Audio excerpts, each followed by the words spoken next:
Queimou mesmo? Mais ou menos. Eu te dou direito de atrás. Eu te permito, sabe? Só pra ver, ó. Não, professor.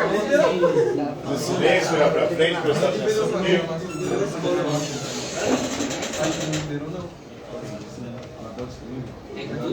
Pronto?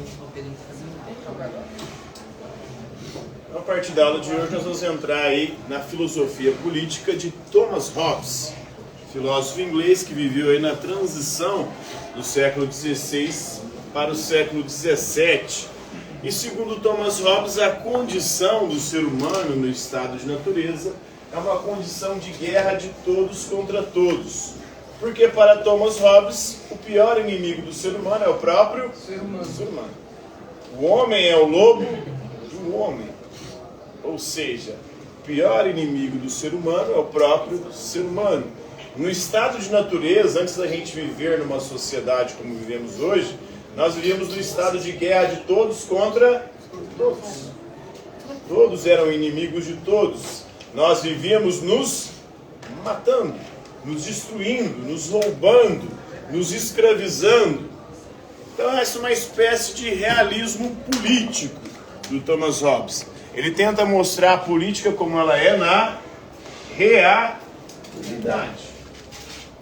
E a realidade da política, da condição política do ser humano, é uma realidade que o ser humano ele é egoísta e violento por natureza.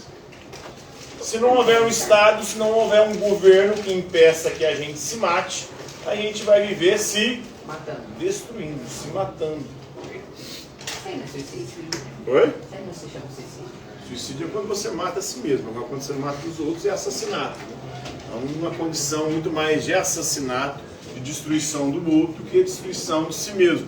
Porque o que move o ser humano, segundo o Thomas Hobbes, é um instinto que ele chama de instinto de autopreservação. Esse instinto é egoísta. Então, para se preservar, você mata o outro. Porque você considera o outro uma ameaça. Então, por isso, Thomas Hobbes dizia que era necessário um contrato social, para que o ser humano saísse desse estado de natureza e pudesse viver na sociedade civil. Então, antes de viver em sociedade como vivemos hoje, segundo Hobbes, nós vivíamos no estado de natureza. E como é que era o estado de natureza? O estado de guerra de todos contra todos. E aí, em algum determinado momento, os seres humanos fizeram um contrato social. Instituíram a sociedade civil. Criaram o Estado. E deram ao Estado um poder absoluto. Agora o Estado detém um poder absoluto. O Estado agora é que detém o poder sobre a nossa vida, sobre a nossa liberdade, sobre os nossos bens. Então, e foi bom, Rui? Para ele era necessário isso, para ter o mínimo de paz e segurança. Então ele defende aqui o Estado absolutista, no início ali da modernidade. O Estado absolutista fundado no contrato social, para que assim a gente pudesse viver com o mínimo de paz e segurança. Então o Estado existe para quê? Para impedir que a gente se mate. Vive roubando, ou vivamos roubando uns aos outros. Que a gente viva se destruindo, escravizando uns aos outros. Então essa é a função do Estado. Garantir o mínimo de paz e segurança. Porque no estado de natureza nós vivemos no estado de crueldade, de violência, de destruição.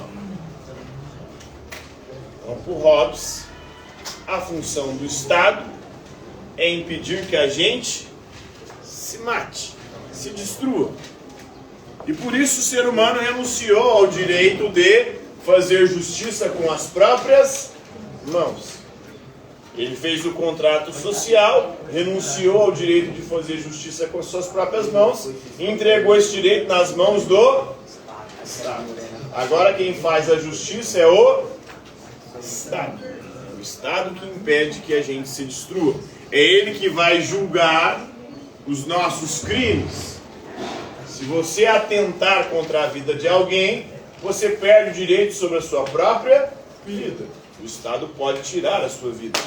O Estado pode tirar a sua liberdade. O Estado pode tirar os seus bens. Se você representar um perigo para a sociedade.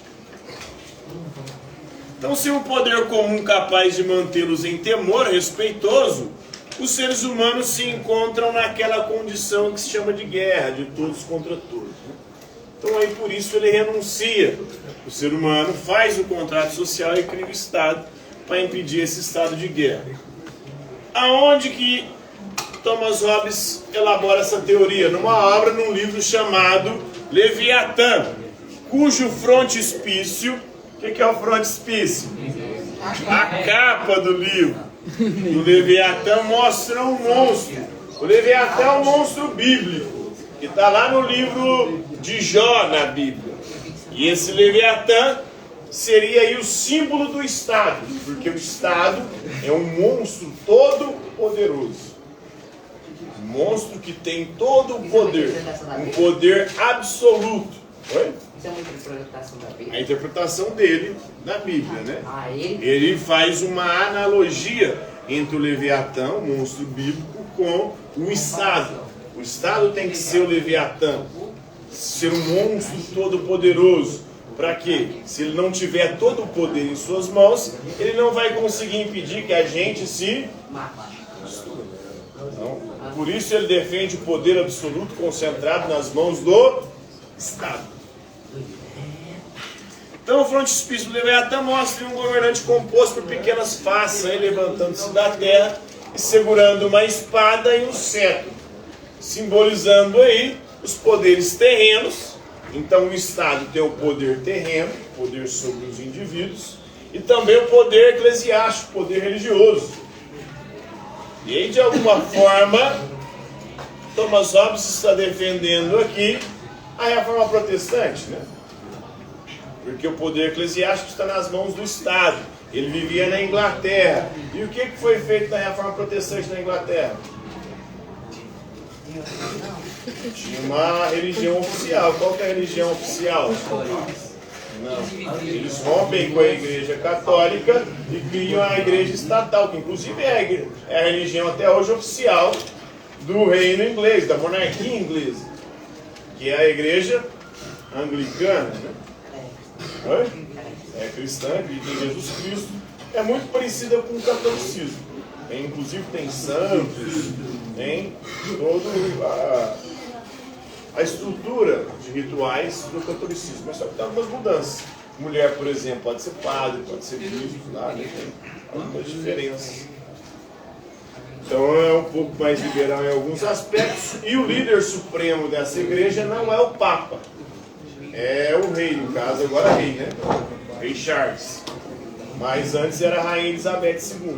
Então, o líder supremo da igreja anglicana é o rei. Então, o poder eclesiástico tem que estar também na mão do rei, né? Respectivamente. Então, deixados sem governo, aí, os seres humanos aterrorizam uns aos outros no estado de natureza no qual os indivíduos não se detêm por nada, né? Em sua busca de autopreservação e autopromoção.